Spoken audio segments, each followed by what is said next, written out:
Hey everybody, Jason Gray here. It's been a while, but I'm back to making book reviews and sharing business and leadership tips with those who would like to learn together. So today we're going to be looking at the book, Don't Keep Me a Secret by Bill Cates. Okay? So the question is, would you like to do more business by referral? If so, let's dive into some of the top tips and quotes that I got out of this book. And if you like it, go pick up the book yourself. So, one of the first tips is a great, simple reminder. And it really is that people do business with people that they know, like, and trust. Networking and referral relationships is the way business gets done, right? So, in the book it says, people do business with their business friends and they refer business to their business friends. One of the best ways is to host a client appreciation event such as a wine and cheese party or an evening at a baseball game. You know, that was just a couple little things you could do to build more relationships or to get people together, right? Warm it up, okay? Great service alone is not enough, okay? Many people operate under the illusion, if I just serve the heck out of my clients, they'll refer me to other people. Well, some will, but many more won't unless you nudge the process along, and you have to become proactive. You guys all know this saying, right? Ask and you shall receive, okay? But if you don't ask, you're probably not getting the referral, or you're not getting as many as you would, or you're not getting it in a timely manner, okay? There was a key word on the last page too. It said process. So you want to have a referral process in place where one client can lead you to two to four, 4 to 8, etc. You're multiplying, you're developing an unlimited number of clients because you have a process, you're focused on getting referrals, and you're doing a good job of earning them. All right, so here's a couple statistics of why you don't just want to sell one thing and then never talk to the person again. One, not a good thing to do, right? Two, in my business, we always talk about, we pride ourselves on having relationship over transactions, okay? So we want to build that relationship. But here's some statistics. This is a research study from Life Insurance Market Research Association. One product sold to a client gives a 35% chance of retaining that client for 5 years. 2 products sold gives a 56%, and 3 or more gives a 92% chance of retention over 5 years. So if you're getting residual income, if you really care that the people are getting served well with what you offer, etc., and you have multiple product offerings, getting a client to be a product in 3 or more areas is beneficial for them and for you. Here's another interesting study. This is from the mortgage industry. Only 17% of mortgage clients used their last vendor. That means more than 80% of the time, people were moving on because guess what? They didn't have a relationship with their last mortgage person. The last mortgage person just sold them a home loan or a refinance, and then they never talked to them again, or they didn't provide any more value. Okay, don't be that person, because don't you want everyone coming back to you? Now, are you referable? Do you think you bring enough value and have the characteristics in place that someone says, ooh, I want to refer this person to my friends, my family, my colleagues? Here's a little checklist. 13 areas you can kind of score yourself on and see. 1, are you positive? Okay, no one wants to do business with a dull, disillusioned, dadgum crybaby. 2, do you have a pleasing tone of voice? 3, are you a good listener? 4, proper volume of voice. 5, proper eye contact. 6, are you undistracted when you're interacting with them? 7, are you unrushed? 8, are you client-centered? 9, do you wear the appropriate clothing for your line of business? 10, it says too thick of an accent. I don't know if I mean I get it, but yeah. 11, do you exude confidence but not arrogance? 12, natural and personable. And 13 exudes trust and integrity. So if you're doing well on that list, you are referable. You have a quality product or service, you should be asking for referrals, and you should be getting referrals. All the time? No. Most of the time? Yes. If you're challenged in any of those areas, no big deal. Go work on it, right? You're not a tree. You're not a plant. You can always change. You can always evolve, okay? Are you thanking people for business? And, you know, in the comments below, it'd be great to see how are you thanking people. Don't lie. Be honest. Tell us. We can all learn from each other, get some good ideas, and see what other people are doing. So in the comments below, tell us, how do you thank people for doing business with you? Okay. Almost every business person knows about the value of sending a handwritten thank you note after making a sale or performing a service, yet most business people are not in the habit of doing this. This gesture alone will help you stand out in the crowded marketplace. How many thank you notes did you guys send out last year? Go ahead and double that this year. So thank you notes, okay? Here's my take on that. Absolutely do them. And when you're being a good listener and you're taking notes about the people you're building a relationship with and serving, you can send a very personalized thank you note or card with pictures or details about things that you've learned from them, things they're interested in. Now, if you want to spend a little money and have a website help you out, I've used send out cards. I love it. It gives high quality cards. I totally personalize it. I put a picture of them and their family or things they talked about. I put a genuine heartfelt message in there and a thank you. And I usually attach one of the small gifts that send out cards allows. A surprising one that a lot of people love, that when they get it, like, what's this? It's the 2 big gourmet brownies. It comes in a little cardboard box. It's all nice. And people get it. They might like to eat it or give it away. And they're usually very shocked that they got that along with the thank you card. All right. Now, what are some other ways you can build loyalty and relationship and stay top of mind with your prospects and your clients? Birthday cards. Call them on their birthday. Deliver things like birthday cakes, fruit arrangements, items, gifts. You can host parties for them. You can have champagne delivered. You can buy gifts. I mean, lots and lots of things you can do for their birthday or for other things to do that. You could go to this website. It's dmarie.com/timecap. That's dmarie.com/timecap.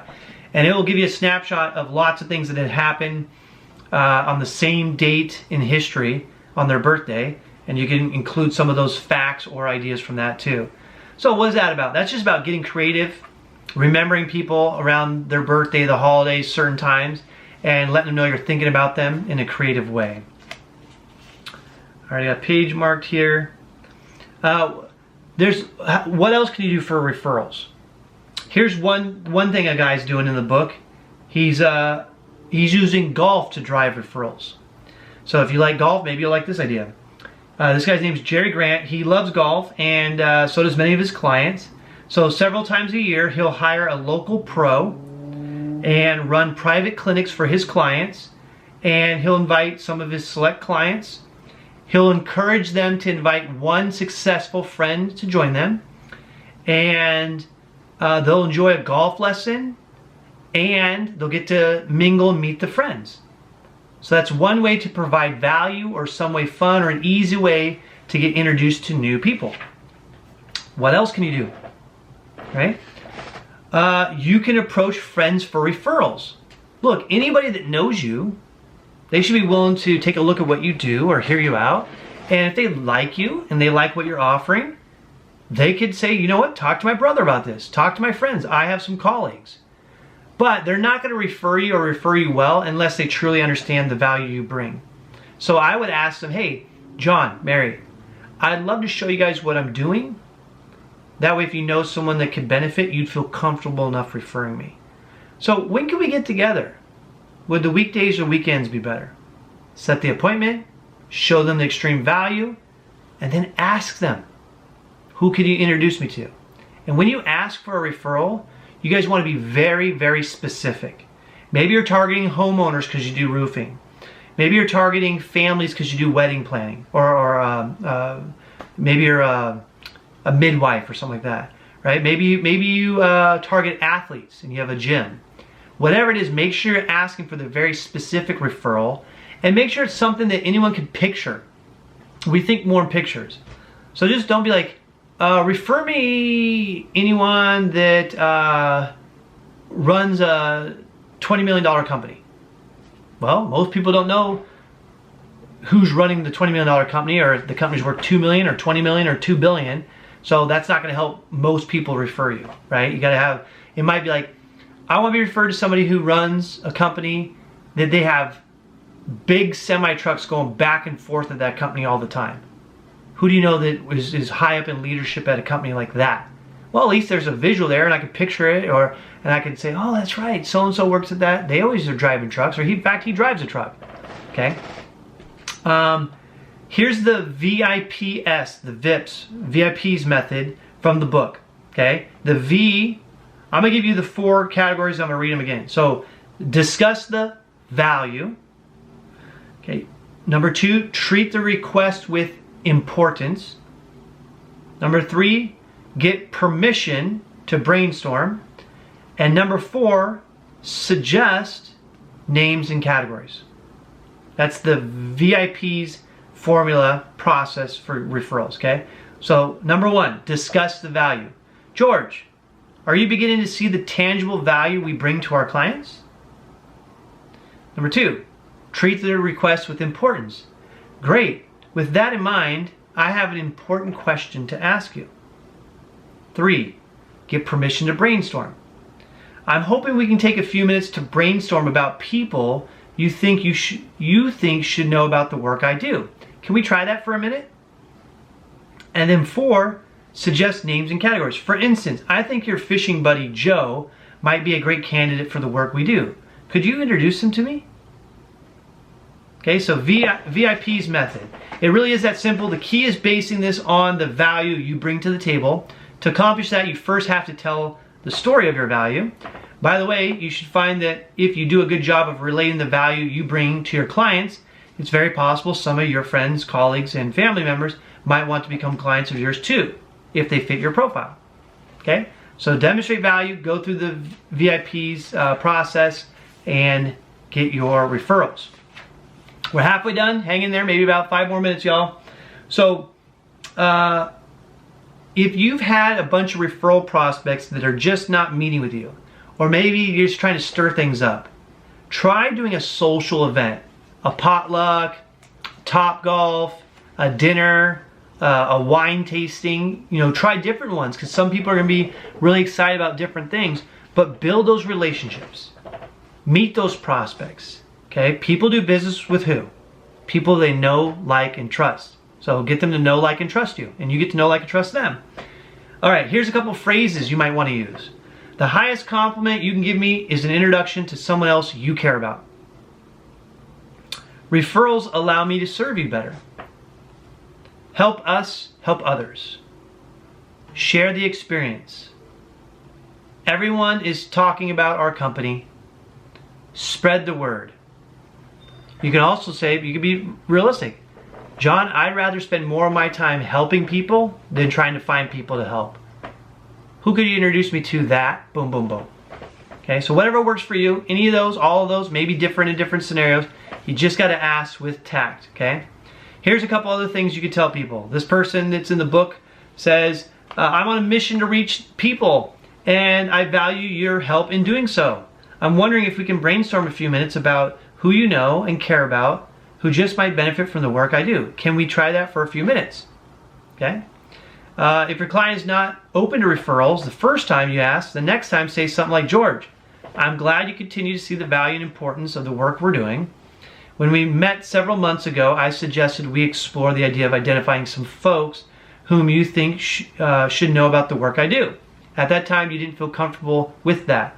I'm wondering, now that we've had a chance to work together some more, if you might be open to a little brainstorming. What do you think? Again, the more someone gets to know, like, and trust you, the more value you bring them, and the more you ask, the chance of getting those referrals goes up. And in fact, it's something like this. Around 10 to 20% of the people that you do work with, they're going to refer you no matter what. They love you, they love what you're doing, they're excited to share it. 10 to 20% of the people are never going to refer you no matter what. There's probably like 60% of the people that are in the middle. And that whether it's now or in the future, they will refer you if you ask for the referrals, you continue to build relationship and bring value. And I think if you make the referral process simple, like here's what to say, or here's how to introduce them to me, or here's how I'd like to be introduced, they don't have to think or do too much work, they're more likely to refer you. As you consider your colleagues, think of those who would take my call just because you asked them. That's a good one to ask for, right? Look, if I refer my twin brother, my wife, my mom, people like that to you guys, I'm gonna tell them this person's great, accept the call. They're gonna take your call no matter what. And if they don't and you tell me that, I'm gonna go make sure they do. That's the type of people you wanna get introduced to, right? The hot market, the best friends, the ones that will take the call no matter what. Now, when you get a referral, get more than just the name and number. Oh, here's George and here's his number. That does you nothing. It's still a cold lead. You need to be introduced, but also you need to know stuff about that person. The more you know about the person you're getting referred to, the more personable you can make your approach and effective. Okay, so questions like, how do you know George? What's his personality like? How do you think he'll react to this introduction? What's going on in George's life right now that's important to him right now? Right? Like starting to know, like does he have a family? Whatever parameters you need to know about the line of work you're in, okay? Is he married? Does he own a home? You know, how old is he? All these type of things can help you set up with, is this a good prospect for me? And how am I gonna go about my next step with them?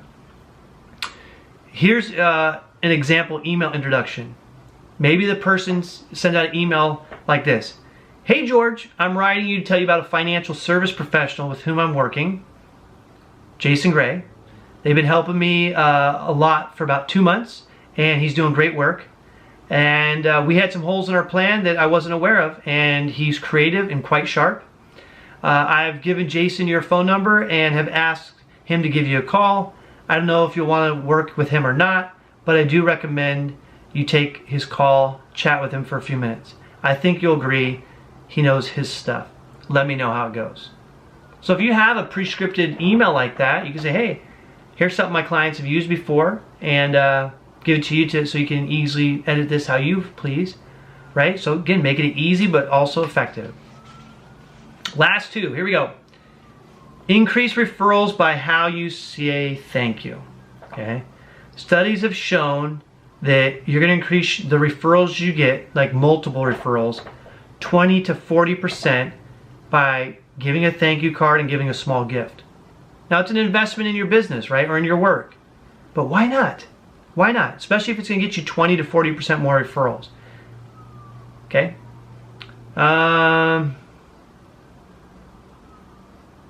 And you know, you could go small gifts, you can go big gifts, you can do whatever. But here's a couple gift ideas that are more unique, okay?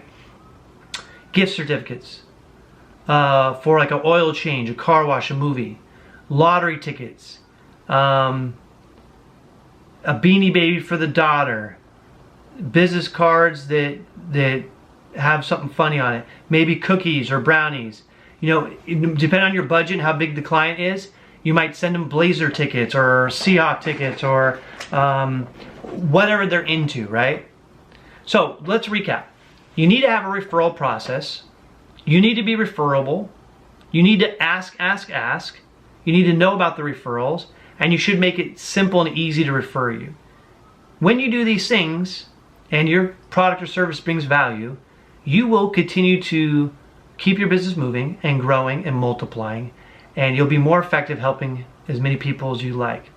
So go put those into practice. Come back to the video. Let us know how it works. Let us know if there's anything that you do that the book didn't mention or I didn't mention today, and we love to learn and grow together. I hope y'all join me on the next one as we grow together and we pursue greatness.